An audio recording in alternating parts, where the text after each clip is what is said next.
다 같이 사도신경 하심으로 신앙 고백하겠습니다. 전능하사 전지를 만드신 하나님 아버지를 내가 믿사오며 그 외아들 우리 주 예수 그리스도를 믿사오니 이는 성령으로 잉태하사 동정녀 마리아에게 나시고 본디오 빌라도에게 고난을 받으사 십자가에 못 박혀 죽으시고 장사한 지 사흘 만에 죽은 자 가운데서 다시 살아나시며 하늘에 오르사 전능하신 하나님 우편에 앉아 계시다가 저리로서 산자와 죽은 자를 심판하러 오시리라. 성령을 믿사오며 거룩한 공예와 성도가 서로 교통하는 것과 죄를 사하여 주시는 것과 몸이 다시 사는 것과 영원히 사는 것을 믿사옵나이다. 아멘. 다 같이 찬송가 384장 찬양하겠습니다. 찬송가 384장입니다. 나의 갈 길 다가도록 예수 인도하시니 내 주 안에 있는 긍휼 어찌 의심하리요. 믿음으로 사는 자는 하늘 위로 받겠네. 무슨 일을 만나든지 만사 형통하리라. 무슨 일을 만나든지 만사 형통하리라. 나의 갈 길 다가도록 예수 인도하시니 어려운 일 당한 때도 족한 은혜 주시네. 나는 심히 고단하고 영혼 매우 가라나 나의 앞에 반석에서 샘물 나게 하시네. 나의 앞에 반석에서 샘물 나게 하시네.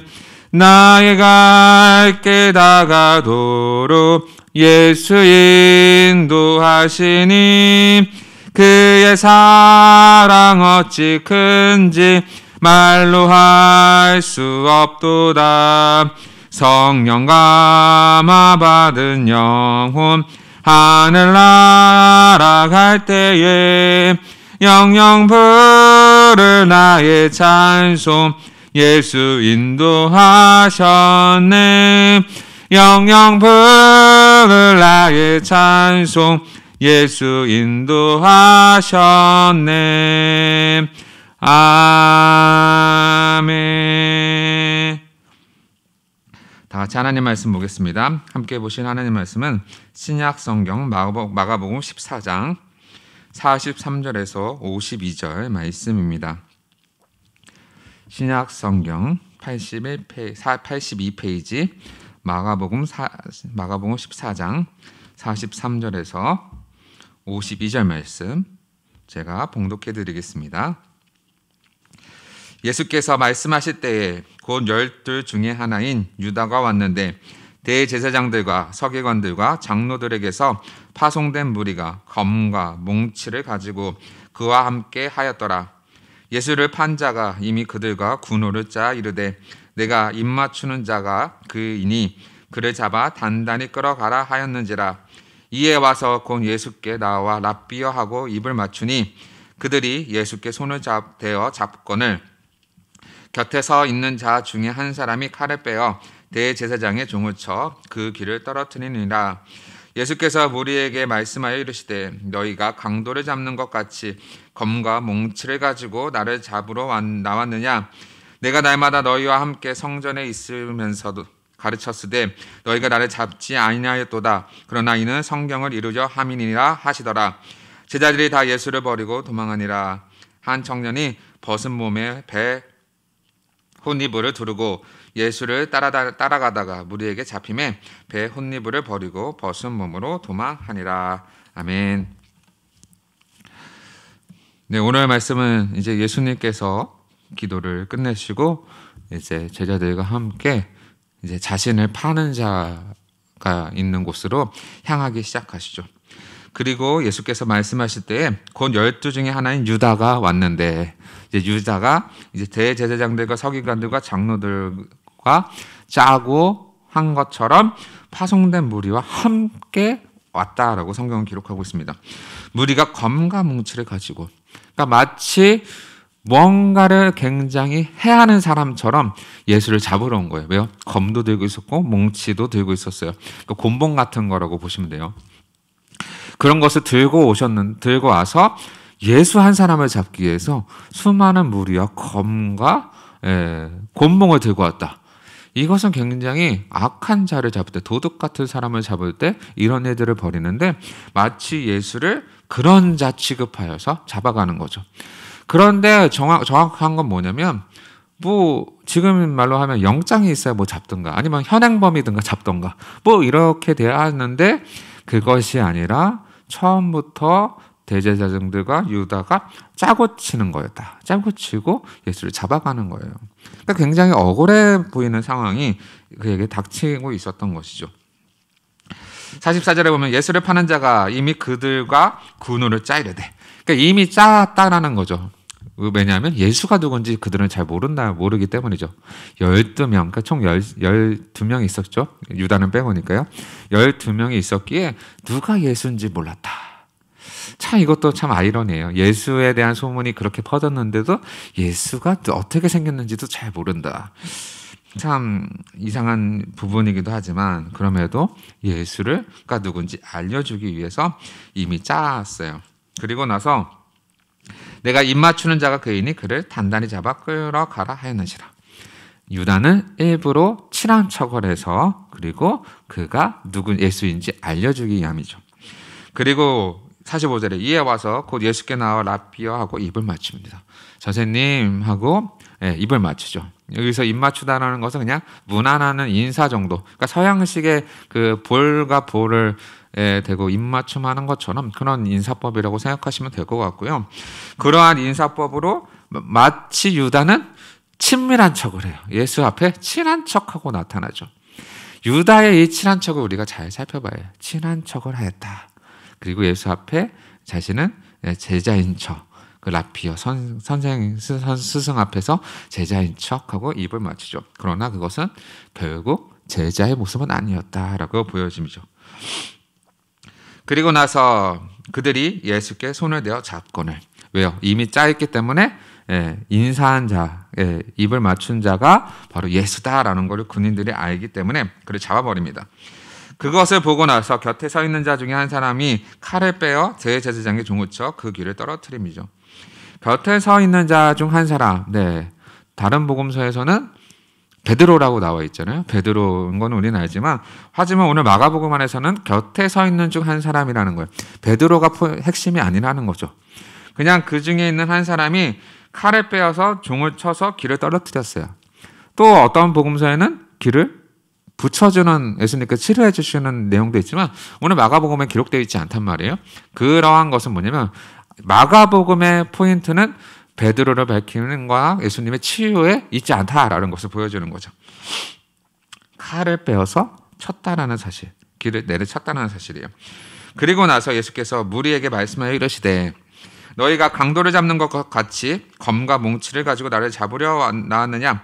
계속 검과 뭉치, 그리고 칼을 빼내어서, 그리고 검과 뭉치를 가지고 나를 잡으러 왔느냐, 이렇게 이야기하죠. 이러한 일들이 일어나고 있는 것에 대해서 이야기했고, 아까 검과 뭉치는 제가 마치 도둑 잡는 것 같다고 그랬잖아요. 오늘 예수님께서도 너희가 강도 잡는 것 같이 검과 뭉치를 나에게 들고 왔다. 그러니까 이들은 예수님에 대한 이해가 없었고, 역시 어떻게 곁에 서 있는 자 중 한 사람도 예수님에 대한 이해가 없었기 때문에 그들은 자꾸 무력으로 자꾸 모든 것을 하려고 하는 것을 우리가 발견하게 되죠. 그러나 예수님께서 이렇게 말씀하십니다. 49절에 내가 날마다 너희와 함께 성전에 있으면서 가르쳤을 때, 예수님은 날마다 성전에서 가르치셨어요. 하나님의 나라에 대해서, 하나님에 대해서, 자신에 대해서 계속적으로 이야기했죠. 성경을 가르치시고 그들에게 하나님의 나라가 도래될 것, 하나님의 나라가 이루어질 것, 그리고 메시아라는 것을 가르치셨지만 그때는 너희가 날 잡지 아니하였고, 근데 왜 이제 와서 잡으려 하느냐, 이런 의미가 담겨 있는 거죠. 예수님은 계속 가르치셨어요. 유대인들이 잘못했다고요. 계속 가르치셨죠. 성경을 이루려 알미래라. 내가 이 땅에 오고 성경을 이루게 함이라. 그러나 이는 성경을 이루려 함이라 하시더라. 맞습니다. 예수님께서도 그동안 대제사장들이 왜 예수를 붙잡지 않았는가? 그리고 이제 와서 붙잡는 이유가 무엇인가? 바로 성경의 예언이 이루어지기 위함이다. 칼과 뭉치로 하나님의 나라가 이루어지는 것이 아니라 뭐예요? 하나님의 나라는 말씀대로 이루어질 것에 대한 예수님의 선언이시죠. 선언.